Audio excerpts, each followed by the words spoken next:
School holidays are here.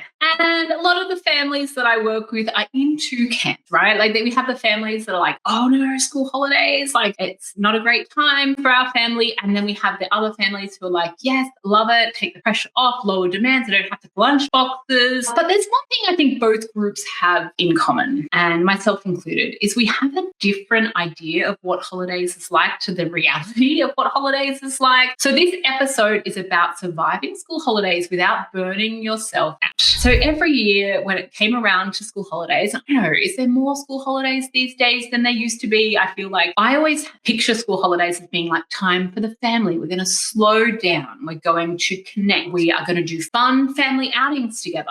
Kids at home that are bored and dysregulated and fighting, and I'm trying to work through, and now I've just got like extra washing, extra shopping, extra demands on me. And, you know, are they using screens too much? Why do they have to touch each other on the lounge? Like all of the things, right? Like, and then we go and plan these fun family outings and they often end in disaster. So what I wanted to do in this episode is really talk about how to have the best game plan for the school holidays, regardless of what you're doing, whether you're working, whether you've got kids at home, whether you're having time off, whether you're away, whether you're at home. This is your framework to have the best school holidays possible that suits your family. And as with everything in the functional family, you are in the driver's seat. As I'm going through these 6 strategies, you get to decide whether this suits your family. So I want to reframe school holidays. We often think of them as a break. If you're a parent of a child with ADHD, or like me, multiple children with ADHD, they're not a break, they're a structural shift. So going in and just acknowledging that is, I think, refreshing. It's not going to be easier. Now, I know that it's not easier because I track my data. Data doesn't lie. I wear my Oura ring, and in a general week, Saturdays are when I am the most stressed and Sundays are when I do the most activity. So when you talk about school holidays, if we're looking at that data, that Saturday and Sundays are usually the most intense in our household, like the kids are home on those days, right? So school holidays, like it would be pretty safe to say, because the kids are home for that big, long, extended break, we are going to have an increase of stress and we're going to have an increase of activity. So knowing that and reframing it as a structural shift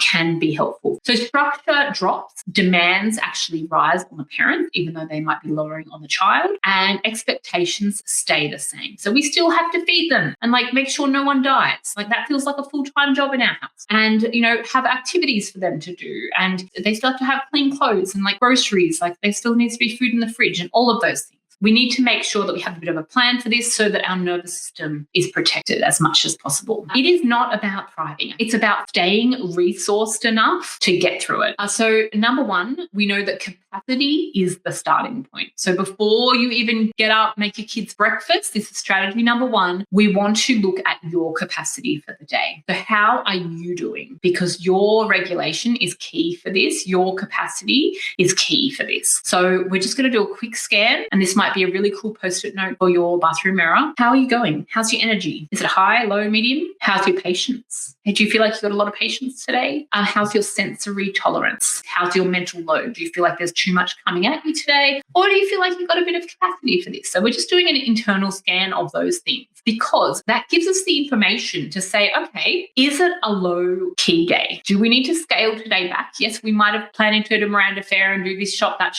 and just have a movie day today or an iPad day today or whatever. Or is it medium? Can we go out in the morning and then spend the afternoon chilling out? Or is it a high capacity day? We assume every day is a high capacity day and we book stuff in like it's a high capacity day, but it's just no one can be on high capacity all the time. So we can't plan on high capacity days. So we don't want to chase it or plan as if it's happening. So we're just checking in, and what kind of day is it going to be today? So when we ignore capacity, we end up being reactive. So we want to really acknowledge your own capacity for that day. So this is really matching demand to reality. So as much as we can in our control, how can we match demand to reality? Number two, so we want to ditch the full schedules. So I think this happens in school holidays. I'm like, oh my gosh, all of the fun things that we could be doing. I'm going to book this in for this day, then we're going to go visit this person for this day. And so instead of focusing on filling our schedules, let's focus on building anchors. So the ADHD brains, they don't necessarily need routines. We need a flow or a rhythm, but they do like a bit of predictability. So if you think of an anchor, like if you are in a storm and the waves are crashing, like it's really intense, the anchor is just that little thing that holds everything steady. And so if you have maybe, say, 3 anchors in your day, regardless of what's going on, regardless of the structure of your day, whether you're working or not, you have a morning anchor, a midday or afternoon anchor, and then an evening anchor. So a morning anchor, we eat breakfast and then we kick a ball out in the backyard. We just get a little bit of nature time in. When you're having your breakfast, you talk about what you want from the day, or perhaps you just do something simple like tracing around your child's hand while you do deep breathing. The little predictable points that you do every day. So what are we looking forward to tomorrow? So remember that anchors are your port in the storm. For the brain that is very fast, having those little moments of predictability can be really helpful. Instead of thinking about how you're going to build out your holidays and how you're going to do all of the things, think about how you're going to build in your anchors and what those anchors are. What are the quickest, easiest, most sustainable ones for you to put on repeat? And everything else stays flexible. These little moments of predictability are not pressure, they're support. Next, we're going to talk about strategy 3 is about transitions, and we're doing things differently. Now, remember that school, when your child goes to school, they have a clear structure. So they have like playtime in the morning, the session 1, then they go to lunch. Often kids, now remember this too, we're going to talk about this in a moment, but remember kids are often having lunch at about 11 o'clock these days. So we need to match that and move our lunch times to earlier. And a lot of the holiday meltdowns are about that we're doing different transitions, and they're actually transition injuries. Think about it like we are asking them to do lots of different things and shift gears all the time. They're transition injuries. So the ADHD brain needs more time to shift gears into transitions. They need more time than feels logical. So we think we're giving enough time for a transition, but often the child needs way more than what we think. We've got the traditional transition strategies of doing the countdown. So we're not going to stop suddenly. We're just going to shift gears. It's now time to move on to the next thing. Now, one of the things that people often leave out of when they're talking about transition strategies is they need a game plan for the day. Like have it written up, what the day structure is going to look like. And just have like a loose framework. It doesn't need to have time. It doesn't need to be mapped out to the second. It doesn't need to be the whole holidays in advance, just that day. So we're not springing it on them. Let them know where the transitions are going to be in advance. Then when you do the countdown and allow them more time than you think they need, it's not springing on them before we ask them to shift gears. Number 4, behaviour. So often we think of something as a behaviour challenge, but really I want you to check in with HALT first. So HALT, what that stands for is, are they hungry? Are they angry or anxious? Are they lonely or are they tired? Most behaviour can come back to these things. Do they just need to eat? Remember that they were eating at 11 o'clock for school lunches. Most of our kids are. So bring your lunch forward earlier than feels normal. Are they just anxious about something? A bit worried about what's coming up? Do we need to reassure them? Do we need to spend a little bit of time sitting there and listening to what's going on for them? Are they lonely? Do they just need a good cuddle? Are they tired? Do they have a crap sleep last night? So remember that having that stability around food rhythm is a key here. Number 5 is what to do when things go sideways, and which they will, because they're home for a long time. So there's going to be some meltdowns. Often by the time your child is in red, there's really nothing you can do other than wait it out and assure safety. But if you are catching them in the bit before it fully escalates into the red zone in terms of regulation, you might be able to run this reset sequence. So the first thing that we should always do when we're running a reset sequence, when we're trying to support our child to navigate their way or de-escalate the early stages of a meltdown, you just ensure safety and you do whatever you need to do. It's often time, and then just got to get it out. Number 1 is to pause. So check in with yourself first. We need to pause. Number 2 is to check HALT. Are they hungry, angry, anxious, lonely, tired? Check that out. It often is. I can't tell you how often it is one of those things. Next, strategy 3 of the reset sequence here is to change the environment. As they are getting dysregulated, as they are screaming and everything, just grab their hand and guide them to outside. Changing the environment, even if you can't get outside is great. It's the great regulator. But even if you just change rooms, sometimes we leave that feeling in that other room. People with ADHD are usually very sensitive to their environment. So just gently move spaces. It's a little tip that often works.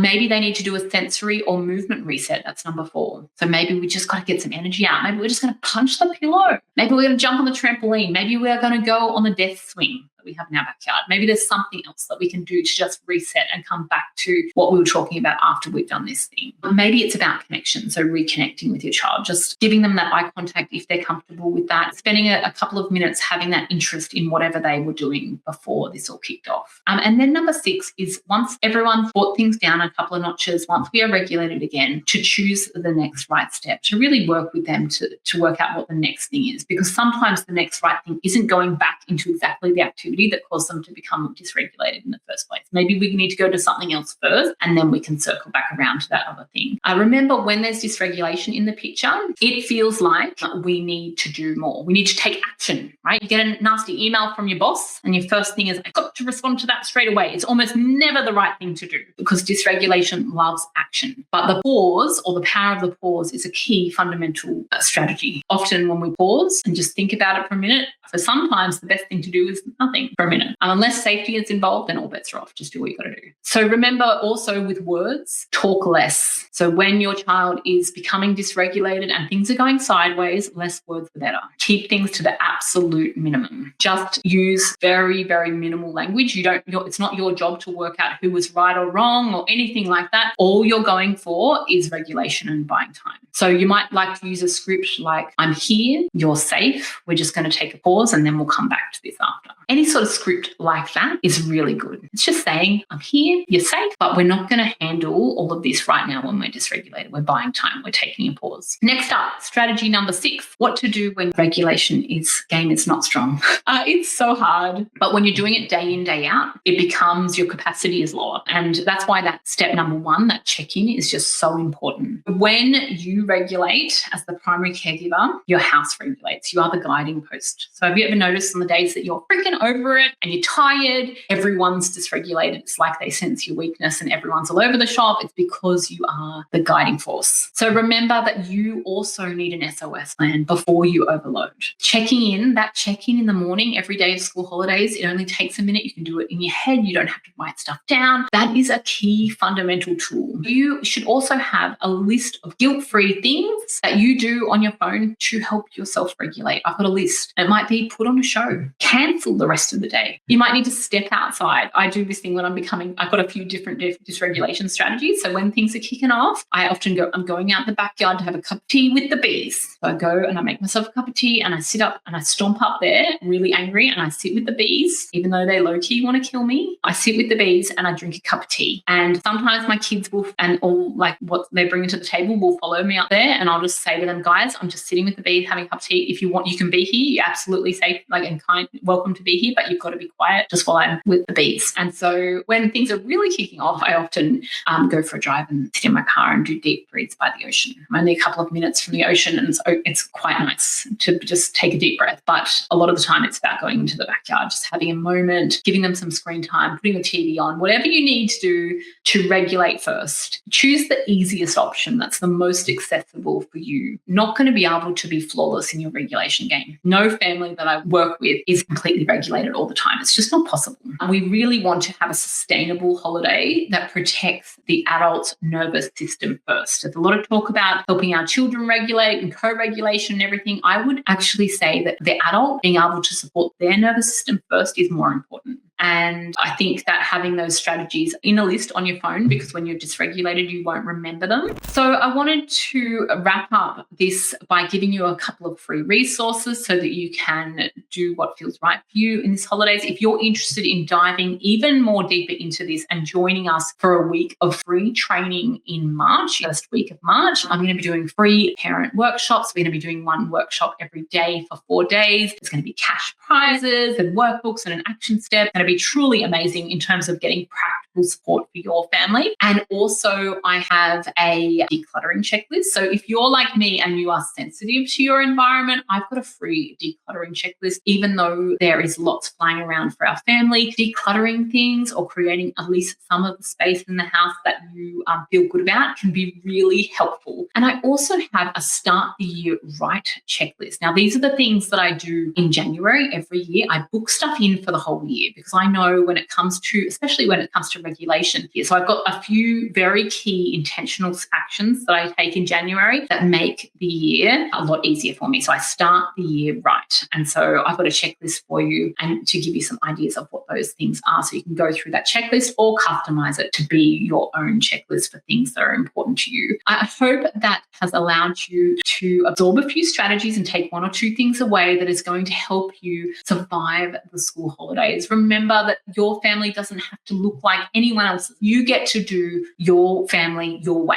It's just about working out how the school holidays is going to serve your family. What points allow your family to shine? So whatever that looks like, whether it's spending more time outside, whether it's lowering demand and doing less family activities and more one-on-one activities, whether you're working through or holidaying or whatever you're doing, I'm wishing you the best school holidays ever. And I really want you to enjoy this structural shift with your kids. And by doing that and taking these 6 intentional action steps, you will do just that. I hope you are having a great day. Thank you for listening to this episode of the ADHD Families Podcast. If you loved it, please share it on your socials. I want this to start a conversation about ADHD. If you want to make this mum do a little happy dance, please leave a review on iTunes. If you would like to know more about what we do, check out thefunctionalfamily.com.